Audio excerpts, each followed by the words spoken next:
Hello, this is Grant Hughes of Grant Hughes Investigates on YouTube. Today's video is going to be what I believe is the answer of actually what happened to Abby and Libby on that day and how it all went down.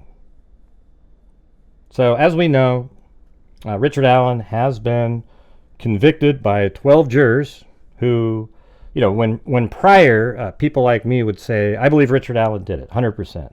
They'd say to me, hey, he's innocent until proven guilty, Gray. And then, when 12 jurors found him guilty, everybody goes, I still don't think he's guilty. I still don't think he's guilty. Proving their bias. It's called tunnel vision. So this is how I think it went down. Richard Allen is bridge guy, okay? And that's exactly what the jury saw. And the proof that he was bridge guy was all the way back in the probable cause document, which gave him no out. The case just got stronger at trial. So what happened is back on February 13, 2017, after the killing, on the 14th, the bodies of Abby and Libby were found a little after noon. And then the next day, after law enforcement had already retrieved the phone that Libby had, they were able to find a video on the phone. And in that video, they were able to isolate a still frame of what was dubbed the bridge guy. They actually had 3 individual still frames that they had put out originally, and I had put them together in sort of a sequence and put that out there in a video a long time ago. And after they got that image, they put it in the paper on the 15th. So the very next day, on the 15th. So the 14th they were found, the 15th they put in the paper the picture of the bridge guy, and they said, we'd like to speak to the person in this video to see what they may have seen. They already knew that that was the person who ordered the girls down the hill and was responsible, but they were trying to get him to come forward. And guess what? The very next day, Richard Allen drove himself to the police station and turned a tip in on himself. Now, a lot of people go, oh, wow, that must mean he didn't do it. No. Killers and criminals do this all the time. They want to get ahead of the story. Richard Allen felt paranoid by the fact that there were 3 girls that we eventually hear about that he walked by. He's paranoid that there were pictures of him in the paper now. There's a picture of Bridge Guy. That's him. He knows it's him. That's why when he was asked in 2022 when he was arrested, they said, is this you? And he said, no. If the girl took that picture, it's not me. Meaning, yes, it is me, but I can't say it's me if the girl took that because that would implicate me. So he already knows that that's him, and he's paranoid, so he drives himself down to see what they've got. And then for some reason, that tip was lost for 5 years. And Richard Allen lived his life, and I think it ate away at him. I think it ate away at his soul. I think he felt guilty and bad about part of it, or even the whole thing. And then there was questions that needed to be answered. For example, the 3 girls, there was 4 girls, but 3 of them are witnesses. They said that they saw a guy coming onto the trails at the Freedom Bridge right here. So when they're leaving, they see an individual coming this direction, and while their individual descriptions are slightly different, they all saw one person. One said all black, one said blue jeans, blue top, the other one said blue jeans and a dark jacket. But they all saw one person. And they all said that the person they saw is the person in Libby's video. Okay, so they knew that the person that these girls saw is Bridge Guy at that point. All right, now we know in this animation that I created, if we go all the way to this point right here, at 126, the girls are at a bench here, the 3 girls.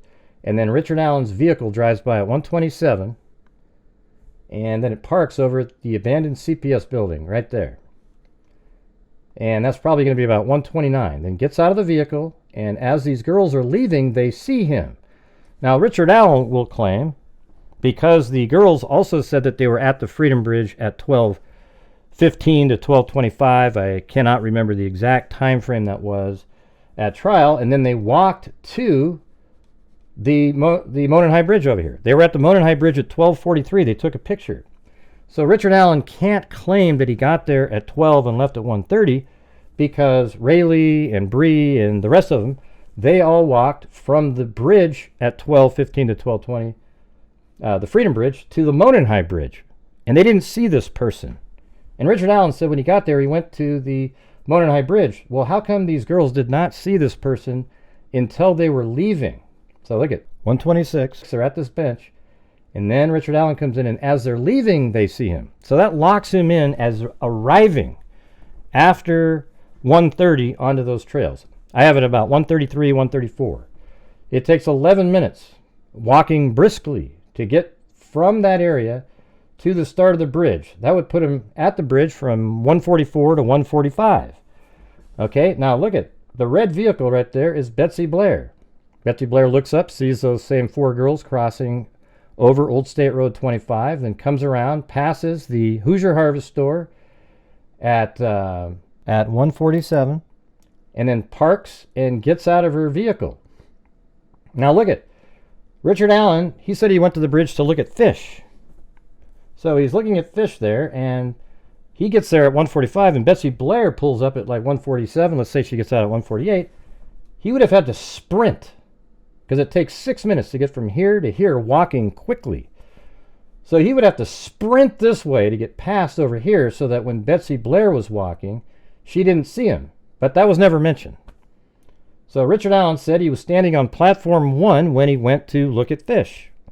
And then when Betsy Blair got there, she actually turns around at the barricade, which if you look at Google Earth and you do a measurement is actually about 111 feet from platform 1 where Richard Allen was standing, exactly where Richard Allen claimed he was standing.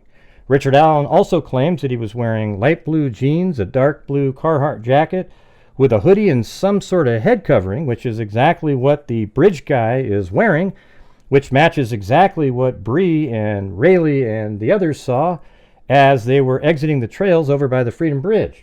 When Betsy Blair gets there, she sees him, turns around at the barricade, which is much farther than she said, so maybe her description's a little off. However, it has to be Richard Allen.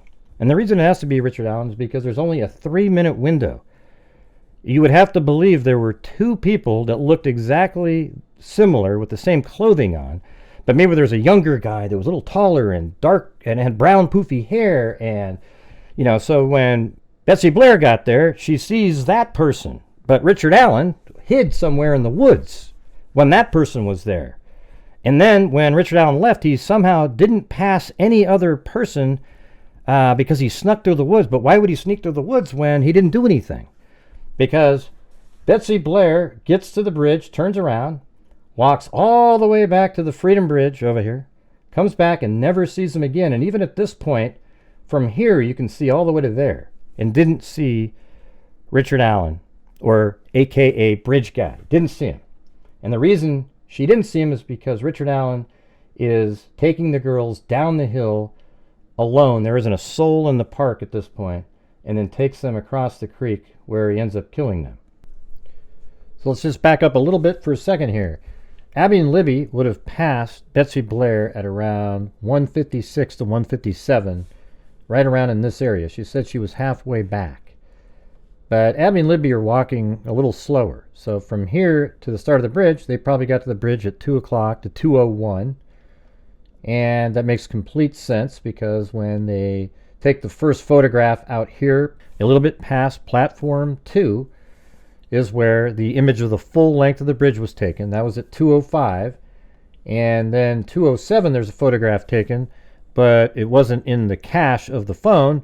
And there are settings out there. I had a whole video that explained how that's easily something that would take place with Snapchat. It's amazing how people just don't want to look up something. It's so easy. Do it yourself. You'll find an answer. And then that was at 2:07. And then it was, as we know, the girls got to this side of the bridge, and they could see the bridge guy coming at them for quite a while. And that's when, I think it's when he got closer and closer, probably that last third of the bridge. That's when Libby was like, man, this guy's coming at us. And then she turned her phone on to film the person. Richard Allen is the person that these people saw. Richard Allen has to be the person that Betsy Blair saw. Even though her description is a little different, he has to be there. okay, because he would have had to sprint to get past Betsy Blair, and he said when he got to the trails, he went right to the bridge. All right, so that means he is the person that Betsy Blair saw, unless you believe there were two people there that nobody saw again after Betsy Blair saw an individual and after Richard Allen was there, because Richard Allen admits to being there right at that time. There is no out for him. Okay, then after Betsy Blair gets there, she turns around and passes Abby and Libby. So Abby and Libby therefore have to run into him next, but he doesn't admit to seeing them because that would implicate him. And then he takes the girls across the bridge. I think he does go back a little ways and lie in wait, just like he said.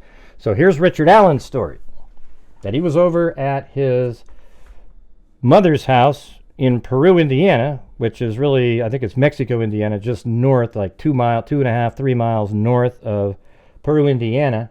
And Richard Allen said he was there, and then they wanted to go have lunch, and he said no, and then he took off, and he bought a 6-pack of beer. He drank 3 of them at home, got a jacket. He went out to the bridge, and then he saw the girls, and he lied in wait. And then he followed them across the bridge, and then he took them down the hill. He ejected a bullet on the bridge, took them down the hill, and he was going to assault them down there. And then he says in his story that a vehicle drove by, and it interrupted him, and he got paranoid, and he took the girls across the creek. In that story, based on the steps, I believe the phone stopped stepping between 2:18 and 2:25, if I remember correctly. It might be a little different than that, but it stopped moving. So that's when you would think that Brad Weber drove by, and he got spooked, and then he took the girls across the creek, and he killed them. All right, but I think it's, easily after 5 years, he did see the van. It was just at a different time. There's a reason the defense didn't want to bring this up as well, is because if the defense brought it up, it would disrupt some of the things they wanted the jury to consider. They wanted you to think that maybe Brad Weber himself was driving the vehicle and somehow the girls got into his van, etc. Kind of ruins their timeline. And it also doesn't disprove that a van was there during the commission of the crime. It just means it wasn't there at exactly the time that Richard Allen said in his confession. And the prosecution probably, heard his confession and said, maybe it didn't make as much sense, but they said, well, we can go with that too because it does work, and it works with the information. So why not do that? You could come up with other theories. I've had different theories myself on the timing. And here's what I think the timing is. I think that Richard Allen took the girls down the hill right here at 2:14 and 34 seconds. The video stopped recording. And just before that, they were ordered down the hill. So they likely get down below here probably by 2:16, 2:17, and then right down in here, maybe he walked them under the bridge somewhere over here. Maybe that's why there's little extra steps. He walks them over here, and he's trying to assault them, perhaps even has them take their clothing off, partially at this point. And he's walking over here, and then he kind of looks around, and he realizes that it's kind of in the open, and people can see through the trees. So at that point, at gunpoint, he forces the girls across the creek in, various stages of disrobing, and takes them across the creek. And when they got to the other side of the creek, that would be about 2:31, 2:32. It does the elevation change at 2:31, and then they were told to drop what they were holding. Maybe the shoes, the phone. They didn't. Maybe the phone was hidden inside a shoe, like somebody suggested. Don't know. But those were placed on the ground, and that's why the phone never moved again. And then that's when he continued to do whatever he was going to do. He had them completely undress.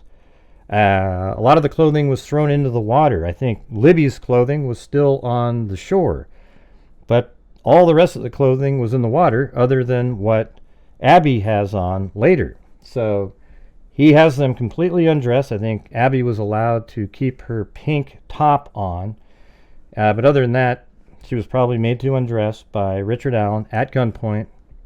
Everything's done at gunpoint. So it's not as difficult as everybody tries to make it out to be. Everything's at gunpoint. Then, about, I would say he got him across. Again, it was at 2:32. And that means about 16 minutes later, Brad Weber's driving by, and he sees that vehicle. And perhaps even Libby shouted something. We don't know. Maybe he got really angry at that point. But I think at 2:48, though, what's interesting about that time, I do think Cheyenne and other people were walking around. However, the wind was blowing from the bridge towards the crime scene, so that would affect the audio of being able to hear something. Don't know, but maybe even at 2:48 is just when he decided that he wasn't going to do this. He got to get the hell out of there. He was nervous because he saw the van. So then he kills Libby, and then with Abby, he changed his mind. He felt bad. He actually was like, what am I doing? He didn't want to kill Abby. The anger wasn't there anymore. After killing Libby, he was like, he's just pissed off at how everything was going. But Abby, he felt bad about. So he allowed her to dress. So this is all after 2:48. Maybe we're getting close to 3 o'clock now. And he allowed her to dress. And when she got dressed, she had to put on Libby's clothing because that was the only thing that was still on the shore. The rest of it was in the water. So she put on Libby's sweatshirt, which is actually Kelsey's sweatshirt. The gray hoodie she had been wearing was in the water. That was also one of Kelsey's hoodies. And they were given to them in the car before they were dropped off to stay warmer. The sun was out, but it was only 43 degrees. So she put on the sweatshirt, and she put on Libby's jeans. I guess she still had her couple bras on underneath the pink top. And she put on the jeans, and then she put on her shoes again. And I think at that point, he was going to let her go, and that's why she had her shoes on. She would have had to have those shoes off at one point, but she was allowed to put them back on.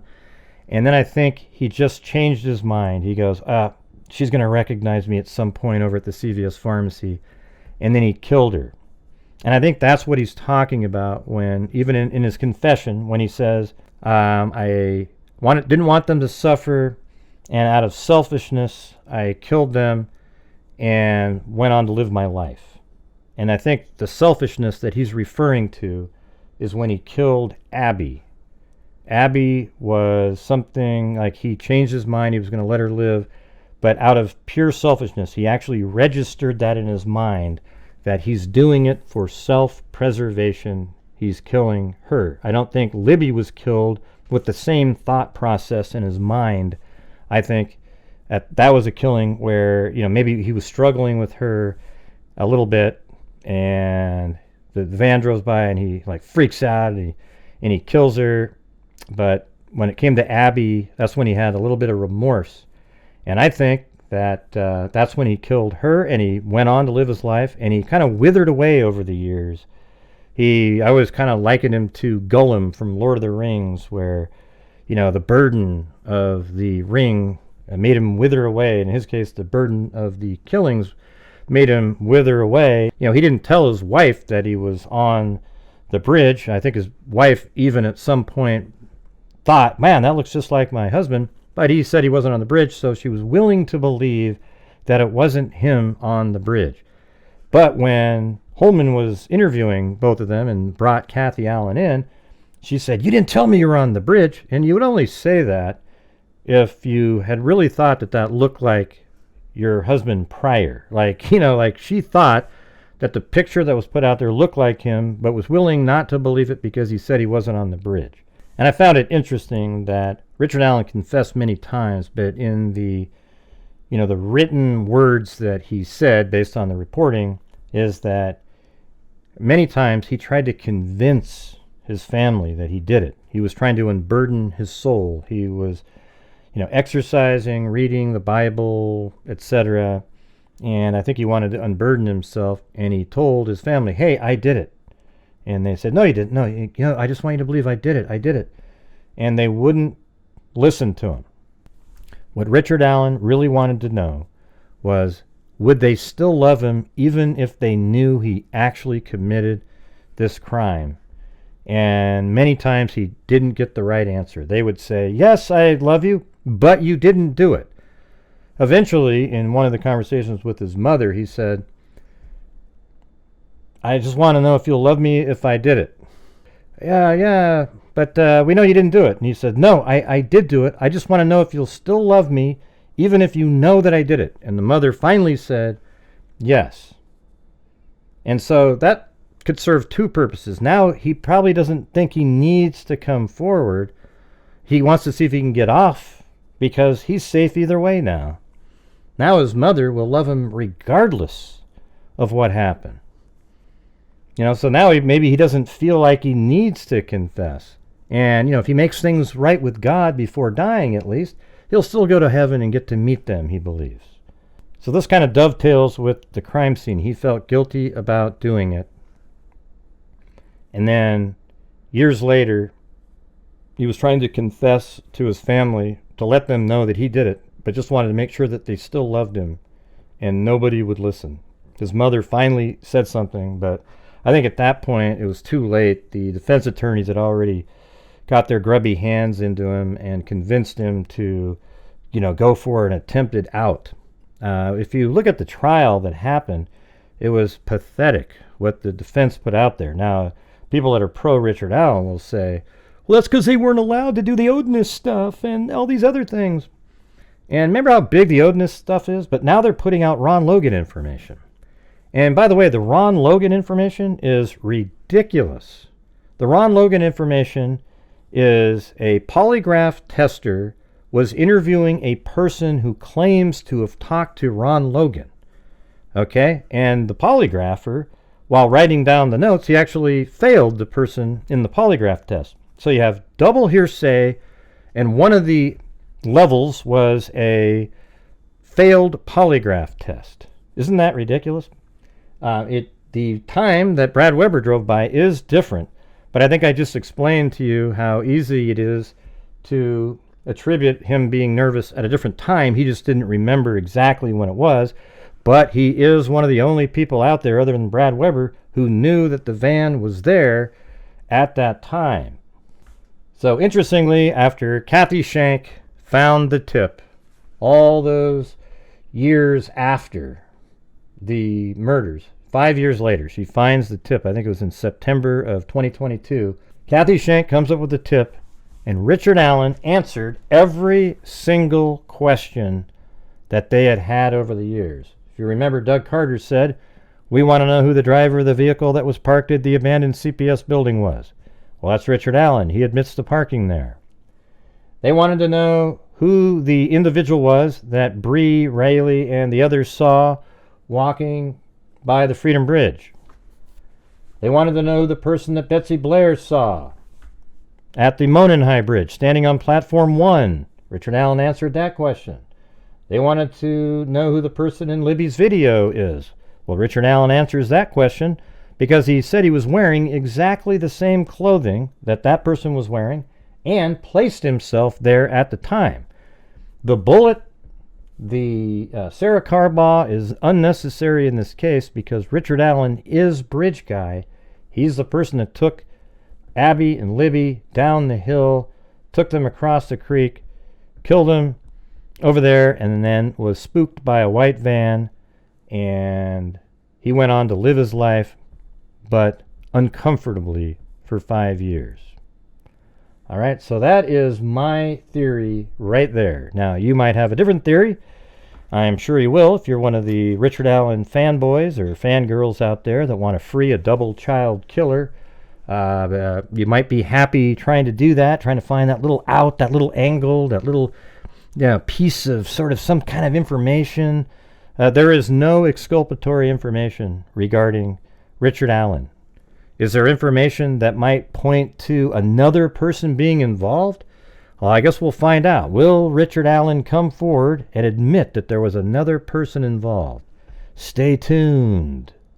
All right, everybody. I guess the only question I still have that's lingering out there is, how did Richard Allen, if he did know the girls were going to be there, how did he know that they were going to be there? And as we found out in my Jerry Holman interview, It sounds like they believe that the girls went to the trails to perhaps meet the Anthony Shots character. And if that's true, then what are the odds that another random killer was there at the same day that they were supposed to meet the Anthony Shots person? I guess that's something I still need an answer for. And plus, Richard Allen does go to near Peru, Indiana. He even says Peru, Indiana at trial on the day of the murders. And that's exactly where Keegan Kline lives, the owner of the Anthony Shots profile. Just food for thought. Thank you all very much for watching. Leave a comment in the comment section, please. And as I always say, until next time, be safe out there.